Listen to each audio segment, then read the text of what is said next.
በመብራታንስ ምንም አልበላህም ማለት ነው? ምሳም መብላት በልቻለሁ ግን በቃ ሙሉ ማለት እንዳለ ነው የተመለሰ ማለት ይችላልሽ። በቃ አልቻልኩም። በጣም ይታመም። በዛ ላይ ብርድ ይለኛል፣ ይቆረጣጣኛል። ብርድ እሺ ምንድን ነው ታዲያ? እኔ እንጃ። ምን በልተሃል የተለየ ነገር? ምን እበላለሁ ከቤት ውጭ? ቤት የምበላው ውጭ ሌላ ነገር ምንድን ነው? ቁርጠት አለ? ቁርጠት አለው። አልቻልኩም። ይቅርታ አድርግልኝ።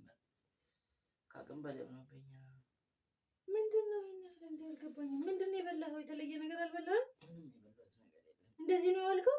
እንደዚህ ነው ያልኩት ማለት እንደዚህ ነው ያልኩት ማለት ከሰዎች ጋር ተሰብስበህ እንዲህ ስትሆን እንደዚህ ሰው እንዴ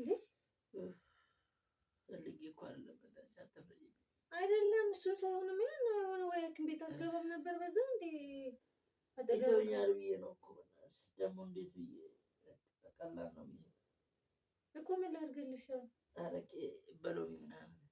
አረቄ በሎሚ በመብራታንስ ግን ይቅር በይኝ በእናትሽ። እኔ አስቤው ፈልጌው አይደለም። እንደዚህ እንደማላረግ ታውቂያለሽ። ደግሞ ይገርማል፣ ይሸታል። ኧረ ተይ በእናትሽ እንደዚህ አይባልም። ማለት ምንድን ነው እኮ ለምንድን ነው የማትታየው? እሺ እንሂድ ወይ? መቼ?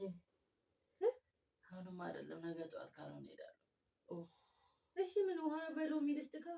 ጤና ደም ሎሚ ባረቄ በሚጥሚጣ ምናምን አድርገሽ ሎሚ ባረቄ በሚጥሚጣ እንዳቃጠለኝ ያቃጠለኝ። አንተ ተስከይሳ በመቤቴ ማርያም ስም ባባ ምንድን ነው? በኢየሱስ ምንድን ነው ይሄን ያህል? ምን አውቃለሁ። ሌላ ነገር ሲሆን ከሰዎች ጋር ተሰብስበን እንደዚህ ስትሆን ነው ያልከው? እንደዚህ ሰው ነው። አዎ እንደዚህ ሰው ነው ያልኩት። አዎ ተረድተውኛል እነሱ። ተረድተውኛል።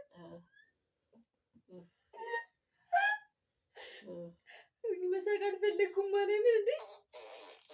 ባባ ምንድን ነው? ስራ ሲያዝ እንደ ሄሉን ቢያንስ ተነስና ሽንት ቤት ግባ። ሽንት ቤት ግባ። ደግሞ በጣም ነው የሚሸተው። ሲጀመር ይሸታል።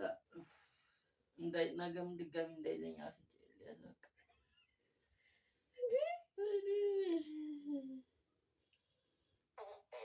ኧረ በመብርሃን ስም እሺ የምትበል ተነስና ሽንት ቤት ግባ። እኔ ሎሚ ምናምን ላድርግልህ?